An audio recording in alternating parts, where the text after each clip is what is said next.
지구 인류의 역사는 매우 오래되었다. 다시 말해 지구상의 인류는 과거 오랜 시간 동안 다양한 형태의 지구 외적 존재의 개입으로 여러 유형의 종족들이 탄생, 즉 창조와 진화, 발전과 퇴보, 멸망을 반복하였다. 주류 역사학자들은 현존하는 인류의 문명은 약 5천년 전부터 시작되었다고 주장한다. 그러나 세계 곳곳의 민족 신화와 전설에는 그 이전의 천상에서 내려온 다양한 고등 생명체인 신들의 개입을 이야기하고 있으며, 이를 우리 한민족의 역사 기록과 관련지어 보더라도 약 1만 년 전부터 태백산을 근거지로 중국 동부와 북서부, 만주, 연해주 지역을 아우르는 환인시대가 시작되었고, 5천년 전부터는 단군 조선이 시작된 기록들이 있다. 우리 민족의 역사 기록에는 이른바 단군 조선 이전의 환인과 환웅의 시대, 즉 약 5천년에 이르는 환국과 배달국의 역사가 엄연히 있었던 것이다. 대략 이러한 시기들은 1만 년쯤부터 약 5천년 전까지이다. 지구적으로는 그리스 로마 신들의 등장 시기와 메소포타미아 문명의 태동 시기가 우리 역사의 환국, 배달국의 시기와 동시대를 이루고 있다. 이를 정리하면 대략 1만 년 전부터 기원전 약 3천년까지 타 민족들의 신화 시기에 우리 한민족은 환인과 환웅의 통치 시기가 기록으로서 존재한다는 것이다. 그리고 단군은 동북아시아 전역의 여러 인종을 12구역으로 나누어 약 5천년 동안 통치하던 신격 존재인 환인의 뒤를 이은 그의 아들 환웅과 당시 토착 인류 집단의 하나인 곰부족 여인과의 사이에서 탄생한 신이라빌의 존재라는 것이다. 그리고 천상의 존재인 환인, 환웅 시대의 통치 지역은 현재의 만주 지역은 물론이거니와 중국 중앙과 산동반도를 포함한 서부의 안 지역과 북서부, 현 몽골 지역뿐만 아니라 연해주 지역에 이르렀으며,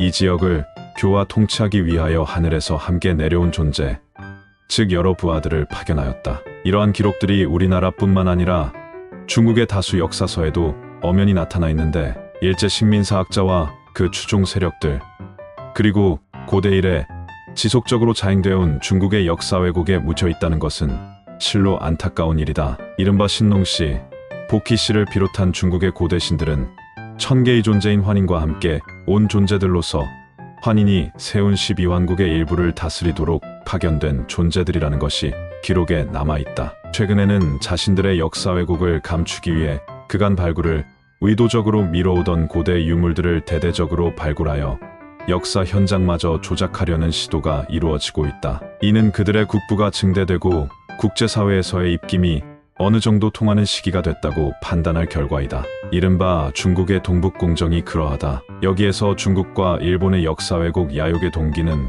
무엇인가를 생각해 볼 때 무엇보다도 은혜를 모르며 호전적이고 탐욕스러운 그들 중국과 일본 지역 토착인종의 민족성에 기인한다고 본다. 그리고 그 배경으로는 중국 대륙의 경우 우리의 환국, 배달국의 도움과 지배하에 청동기와 철기 문명을 이룬 여러 집단들이 이합집산과 전쟁을 통해 자체의 단일 왕권체제를 이룸에 따라 고조선과 그 이후 우리 민족의 지배체제에 대항하기 시작한 것이다. 그리고 고조선의 국력이 급속히 약화된 계기 중의 하나로서 기원전 946년에 발생한 백두산 대폭발이 기폭제가 되었다. 백두산 일대를 중심으로 환국과 배달국의 정통성을 이어오던 고조선의 영토 지배력이 축소되고 우리 민족 내부의 분열로 급기야는 삼국으로 쪼개어지는 과정에 이르자 단일 국가를 형성한 중국의 역대 국가들은 야욕적으로 우리의 좁아진 국토마저 침략하고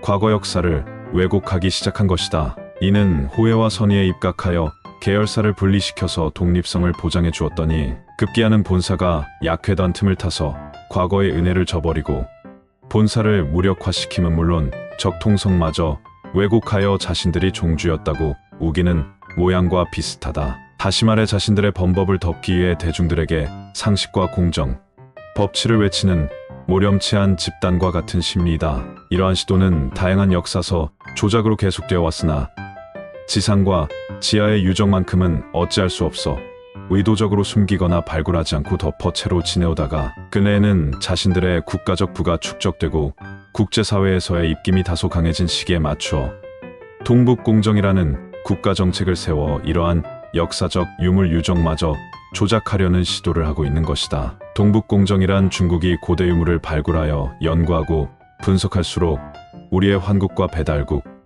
고조선에 이르는 찬란한 고대 문화와 세력권이 드러남에 따라 그간 묻혀두었던 유적과 유물들을 드러내어 이제는 그들의 입맛대로 재포장이 가능한 시기가 왔다고 보고 중국 북서부의 고대 유물을 발굴하여 학술적으로 왜곡, 재포장하려는 시도인 것이다. 일본의 경우는 시기적으로 다소 늦게 시작되었다. 그들은 약소 국가로서 고대 이래 우리의 삼국시대까지도 국가 간 입장에서는 지속적으로 도움을 받는 관계였으며 민간 차원에서 노략질 하는 정도였다가 우리 민족의 세력이 약화되어 중국 대륙 세력에 밀리게 되자 드디어 그들의 본성을 드러내었다. 임진왜란이 대표적인 사례이다. 이후 서구 물질 문명을 우리보다 일찍이 수용하여 국가의 부가 더욱 강대해지자 한반도는 물론 아시아 전역을 지배하려는 야욕을 보인 것이며 과거사에 대한 정서적 배신에 대한 아픔과 부끄러움을 스스로 합리화시키고 이를 대외적으로 정당화시키기 위하여